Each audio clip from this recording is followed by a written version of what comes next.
Last year for Memorial Day, President Barack Obama had these opening words in his Memorial Day proclamation. Our nation endures and thrives because of the devotion of our men and women in uniform, who from generation to generation carry a burden heavier than anyone may ever know. On Memorial Day, we honor those who have borne conflict's greatest cost, mourn where the wounds of war are fresh, and pray for a just, lasting peace. The American fabric is stitched with the stories of sons and daughters who gave their lives in the service to their country they loved. Over the years, I've done quite a few Memorial Day or Memorial Sunday services, and probably the most memorable one for me is May 1994. And the reason why I remember that one is because that happened to be the 50th anniversary of the invasion of D-Day on the beaches of Normandy in 1944.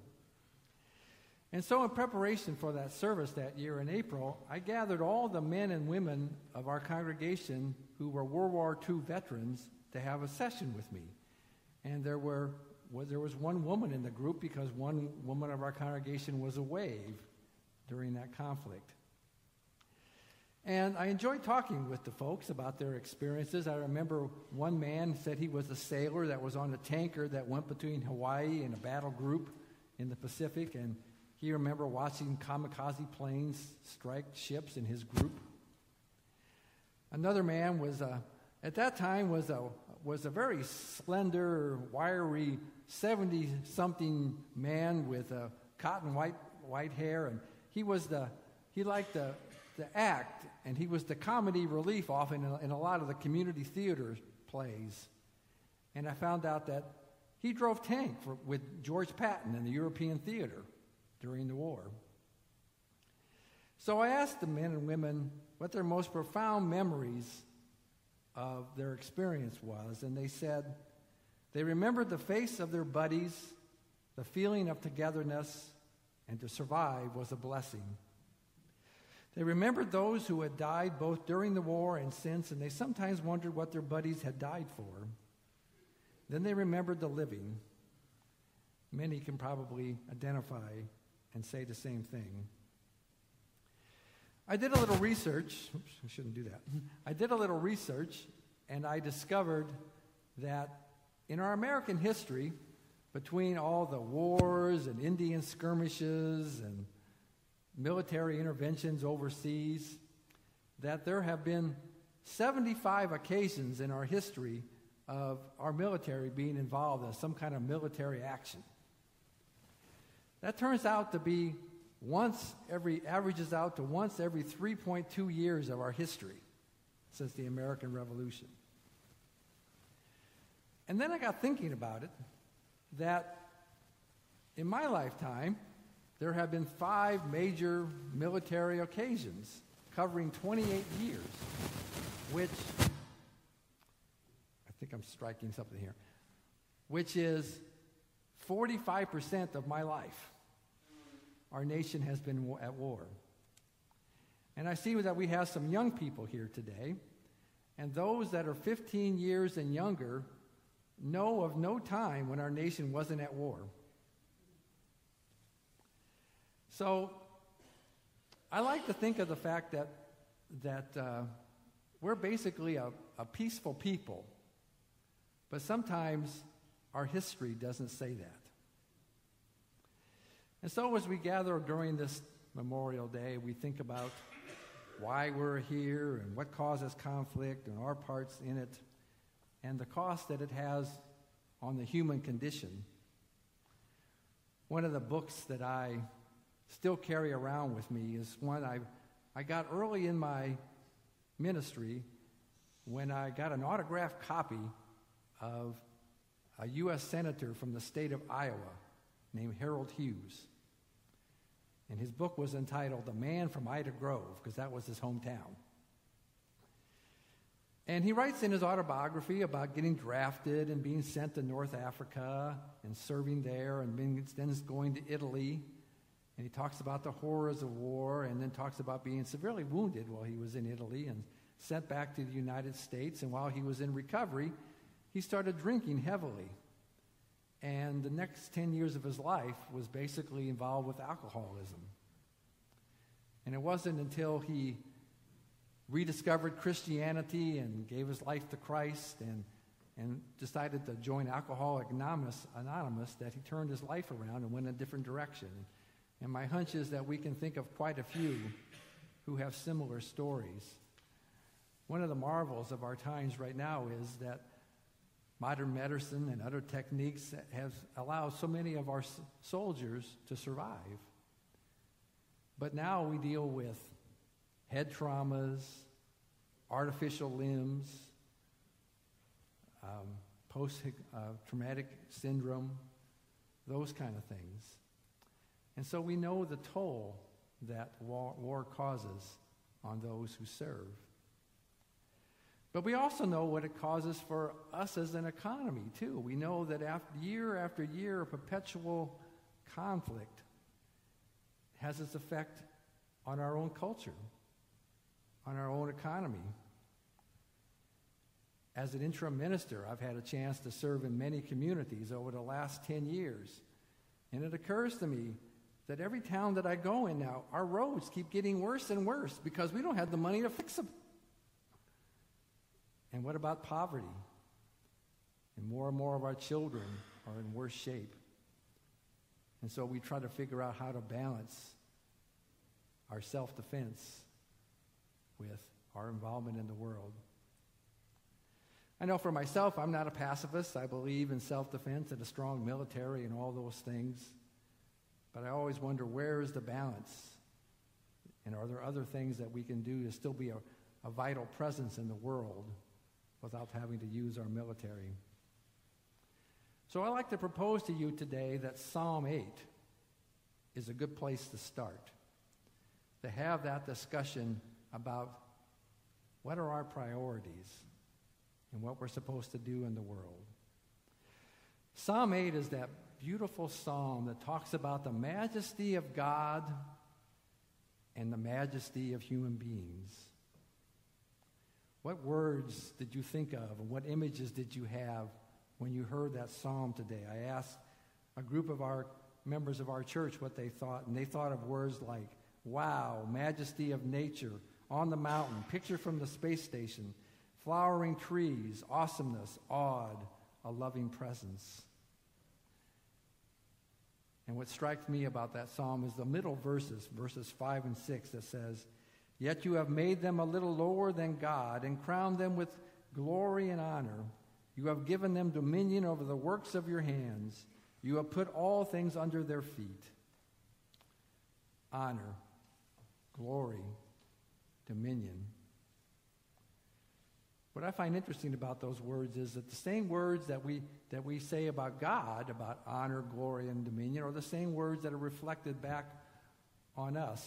Dr. Walter Brueggemann, who's a world-renowned Old Testament scholar and happened to be my Old Testament professor, writes in a book that Psalm 8 at the center has about the awesomeness of humanity, but at the boundaries has praise of God. And that as human beings, we need both. We need to have the profound wonder of human beings, a little lower than God. But we also need the boundaries of praise of God, because the praise God only turns everything over to God, put everything in the hands of man, uses our own devices. We need both to know where the boundaries are. Kenneth Samuel, who's the United Church of Christ minister in Georgia, writes that he got his driver's license when he was 17 years of age. And he really looked forward to getting his license because now there was nobody in the seat next to him nagging him about how fast he went, or yellow lights, or stop signs, or pedestrians, and all that stuff. But he said, it took a few tickets and a few life lessons that says, hey, I'm driving around 5,000 pounds of metal with an engine in it. And so over time, It caused me to have more respect for trees and stop signs and pedestrians. And so, with power comes responsibility. And so we realize that the same thing applies to us when it comes to God's creation. We are the most powerful creatures on God's creation. There are animals that are stronger and faster and bigger, etc. But we have the most influence on God's creation. And so we are reminded to think of ourselves as agents of God, a little lower than God in everything we do. So if we're going to be agents of God, next time you're going to do something, ask yourself, how does it stand up as an agent of God? And would God want me to be doing these things? And we might ask ourselves the same thing as a nation about what we're doing as agents of the Almighty and what God is asking us to do. It might make us reflect a little bit more. Because when I think about God, I think about words like compassion and justice, fairness, love. And so if we're going to be a little lower than God, what does that mean for us? Compassion, justice, fairness, love, understanding. Jesus taught us on the Sermon on the Mount that we're to love our enemy and pray for those who persecute us. And the reason why Jesus taught us that was because that makes us think about the other person and about what their issues are and what their concerns are, and what their beef is, and what we can do about it. And what our faith teaches us what to do is to stand up for ourselves, but gives us other techniques about resolving conflicts and dealing with issues and finding ways to come to an understanding. You know, I do quite a bit of premarital counseling with couples, and I really enjoy doing that. And one of the things I like to remind couples is, before they get married, is when two people live in the same place, there's always going to be conflict. The problem is how we solve it.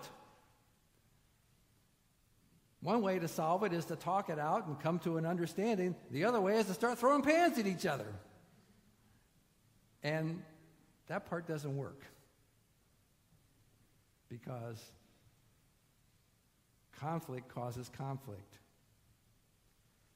and conflict causes hurt. And so, yes, we can be the most mighty nation on earth with our military, but if we keep fighting, other people keep fighting back. And so we're invited to find other ways.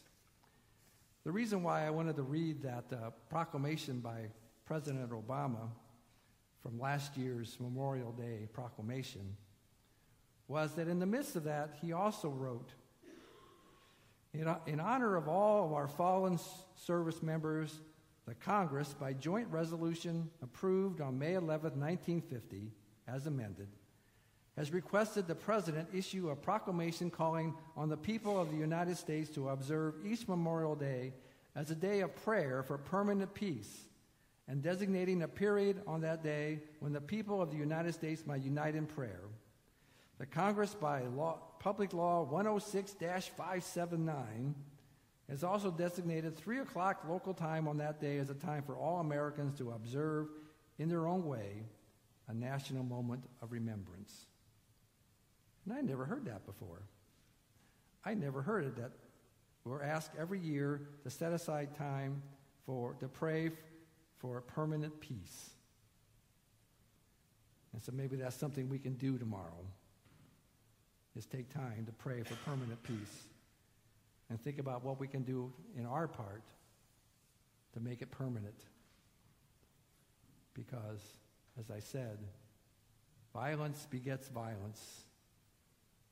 Peace begets peace. Abraham Lincoln put it this way at the dedication of the battlefield at Gettysburg in 1863. 87 years ago, our fathers brought forth upon this continent a new nation conceived in liberty and dedicated to the proposition that all men are created equal. Now we are engaged in a great civil war, tested whether that nation or any nation so conceived and so dedicated can long endure. We are met on a great battlefield of that war. We have come to dedicate a portion of that field as a final resting place for those who gave their lives to this nation that we might live. It is altogether fitting and proper that we should do this. But in a larger sense, we cannot dedicate, we cannot consecrate, we cannot hallow this ground. The brave men, living and dead, who struggled here have consecrated it far above our poor power to add or detract. The world will little note nor long remember what we say here, but it can never forget what they did here. It is for us, the living, rather, to be dedicated here to the unfinished work which they who fought here have thus far so nobly advanced. It is rather for us to be here dedicated to the great task remaining before us, that from these honored dead we take increased devotion at the cause for which they gave the last full measure of devotion, that we here highly resolve that these dead shall not have died in vain, that this nation under God shall have a new birth of freedom, and that the government of the people, by the people, for the people, shall not perish from the earth.